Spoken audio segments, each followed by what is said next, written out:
My dear students. Science के पिछले video में हमने प्रकाश के बारे में समझा था। आज के टॉपिक में मैं प्रकाश से ही संबंधित 10 सिलेक्टिव क्वेश्चन लेके आई हूँ जो कॉम्पिटिटिव एग्ज़ाम के लिए बहुत ही इम्पोर्टेंट हैं।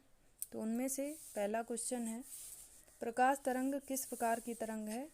तो प्रकाश तरंग अनुप्रस्थ तरंग है। 140 वर्ष पहले फ्रांस के वैज्ञानिक फ्रेनल ने यह प्रमाणित किया था कि प्रकाश की तरंग अनुप्रस्थ तरंग होती है। अनुप्रस्थ तरंग होती क्या है? अनुप्रस्थ तरंग उस तरंग को कहते हैं जिसके दोलन या माध्यम के कण तरंग के चलने की दिशा के लंबवत गति करते हैं। नेक्स्ट क्वेश्चन है, प्रकाश का तरंग सिद्धांत किसके द्वारा प्रतिपादित किया गया था? तो प्रकाश का तरंग सिद्धांत हाइगेंस के द्वारा प्रतिपादित किया गया था। हाइगेंस ने बताया था कि प्रकाश तरंगों के रूप में गति करता है। नेक्स्ट क्वेश्चन है, किस घटना के आधार पर प्रकाश तरंगों के अनुप्रस्थ होने की पुष्टि होती है? तो वह घटना है प्रकाश का ध्रुवण। प्रकाश का ध्रुवण होता क्या है? तो प्रकाश तरंगें अनुप्रस्थ तरंगें होती हैं। जब किसी प्रकाश की तरंग को टूरमैलीन क्रिस्टल से गुजारा जाता है तो प्रकाश की तरंग के केवल वही कंपन बाहर निकल पाते हैं जो क्रिस्टल की अक्ष के समांतर होते हैं। शेष कंपन क्रिस्टल द्वारा अवशोषित कर लिए जाते हैं। इस प्रकार जब किरण क्रिस्टल से निकलती है तो प्रकाश की तरंगों के कंपन केवल एक ही दिशा में होते हैं। इस घटना को हम प्रकाश का ध्रुवण कहते हैं और इस प्रकार प्राप्त प्रकाश को ध्रुवित प्रकाश कहते हैं। नेक्स्ट क्वेश्चन है, प्रकाश के विद्युत चुंबकीय स्वरूप की खोज किसने की थी?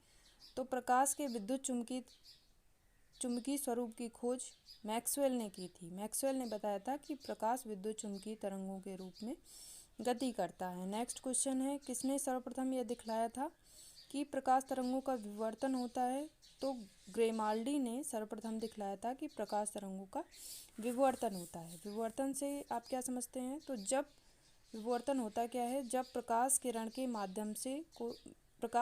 माध्यम में कोई अवरोध रख दिया जाता है तो अवरोध के किनारों पर प्रकाश के मुड़ने की घटना को विवर्तन कहते हैं। जैसे हम घरों में देखते हैं, यदि हम दरवाजे को बंद करते हैं तो दरवाजे में जो सांसें होती हैं उससे होकर थोड़ा सा प्रकाश अंदर आ जाता है और वह प्रकाश हमें कैसा दिखाई देता है? मुड़ा हुआ। तो प्रकाश किरण के मुड़ने की घटना को प्रकाश का विवर्तन कहते हैं।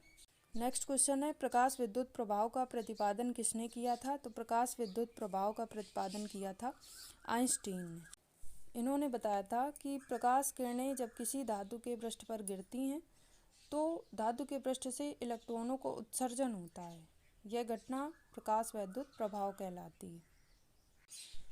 नेक्स्ट क्वेश्चन है, कौन सी घटना प्रकाश और ध्वनि दोनों में घटित नहीं होती है? तो प्रकाश का ध्रुवण वह घटना है जो प्रकाश में तो घटित होती है लेकिन ध्वनि में घटित नहीं होती, क्योंकि प्रकाश तरंगें जो होती हैं वो अनुप्रस्थ तरंगें होती हैं और ध्वनि अनुदैर्ध्य तरंग होती है। तो ध्रुवण की घटना केवल प्रकाश में ही घटित होती है, ध्वनि में नहीं होती है। नेक्स्ट क्वेश्चन है, किसी अवरोध की कोर से प्रकाश का मुड़ना क्या कहलाता है? तो हम पहले ही क्वेश्चन में पढ़ चुके हैं कि किसी अवरोध के कोर से प्रकाश का मुड़ना विवर्तन कहलाता है, अर्थात प्रकाश किरण के मुड़ने की घटना को विवर्तन कहते हैं। नेक्स्ट क्वेश्चन है, कौन सा सिद्धांत प्रकाश के तरंग प्रकृति की पुष्टि करता है? तो वह सिद्धांत है व्यतिकरण का सिद्धांत। अब प्रकाश का व्यतिकरण होता क्या है? तो जब किसी माध्यम में समान आवृत्ति की दो तरंगें एक साथ एक ही दिशा में चलती हैं तो उनके अध्यारोपण से अर्थात उनके मिलने से एक परिणामी तरंग उत्पन्न होती है। यह घटना व्यतिकरण कहलाती है। एक बार फिर से समझ लेंगे कि जब किसी माध्यम में समान आवृत्ति की दो तरंगें एक साथ एक ही दिशा में चलती हैं तो उनके अध्यारोपण से मतलब उनके मिलने से एक परिणामी तरंग बनती है। यह घटना व्यतिकरण कहलाती है। अब व्यतिकरण दो प्रकार का होता है, एक होता है विनाशी व्यतिकरण और एक होता है संपोषी व्यतिकरण।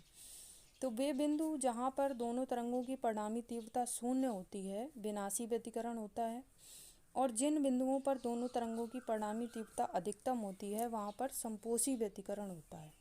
तो प्रकाश के व्यतिकरण का सिद्धांत प्रकाश के तरंग प्रकृति की पुष्टि करता है। प्रकाश विकिरण की प्रकृति होती है। तो प्रकाश विकिरण की प्रकृति तरंग एवं कण दोनों के समान होती, क्योंकि इसमें द्वि प्रकृति पाई जाती है। प्रकाश कण के रूप में भी चलता है और तरंग के रूप में भी चलता है। साइंस के अगले वीडियो में मैं कुछ और सिलेक्टिव क्वेश्चन लेकर आऊँगी।